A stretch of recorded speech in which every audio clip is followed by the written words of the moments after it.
Жамбылда ветеринариялық қызметкер күніне арналған салтанатты шара өтті. Талбесік этно орталығында ұйымдастырылған жиында сала ардагерлері мен озық мамандар марапат алып, аймақтағы ветеринария саласының жетістіктері қорытындыланды. Мемлекет басшысының тапсырмасына сәйкес, соңғы жылдары ветеринария саласын жаңғыртуға және мамандардың әлеуметтік жағдайын жақсартуға ерекше көңіл бөлінуде. Бүгінде Жамбыл облыстық ветеринариялық станциясында 1000-ға жуық қызметкер еңбек етеді. Олар өңірдегі 4,6 миллионнан астам ауыл шаруашылығы жануарларының қауіпсіздігін жіті қадағалап отыр. Биылдың өзінде 861 маман халықаралық талаптарға сай биоқауіпсіздік бағытында арнайы оқытудан өтеді. Саланы цифрландыру мен материалдық техникалық базаны нығайту бағытында да ауқымды жұмыстар атқарылуда. Өздеріңізге белгілі, соңғы 2 жылда облыс көлемінде ветеринария саласында үлкен көңіл бөлініп жатыр.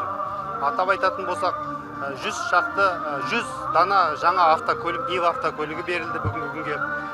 Негізі 160 ветеринариялық пункттің 75-і жаңағыдай ыңғайластырылған үйлерде, әкімдіктің кішкентай бір бөлмелерінде, болмаса жалдамалы үйлерде отырған еді. Басшылықтың қолдауымен бүгінгі таңда 65 ветеринариялық пункттің құрылысы жүріп жатыр.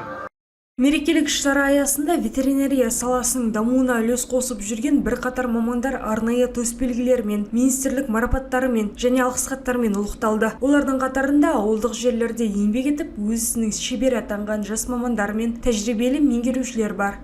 Ең үздік жас маман атанып отқаныма рахмет.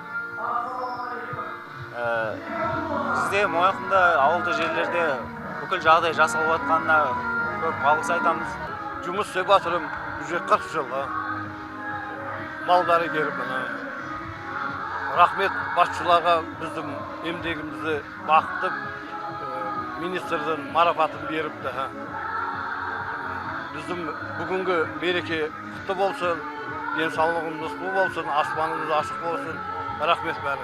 Салтанатты жиын соңы облыс өнерпаздары дайындаған концерттік бағдарламаға ұласты. Сонымен қатар келген қонақтар үшін ұлттық спорт түрлерінің жарыстары мен түрлі мәдени көпшілік шаралар ұйымдастырылды. Өңірдегі эпизоотиялық тұрақтылық пен азық-түлік қауіпсіздігін қамтамасыз ету бағытындағы жұмыстар алдағы уақытта да жалғаса бермек. Мөлдір Аманбай, Аңсар Тілепберген, Айдос Ұстаубек, Қордай 24 Ньюс.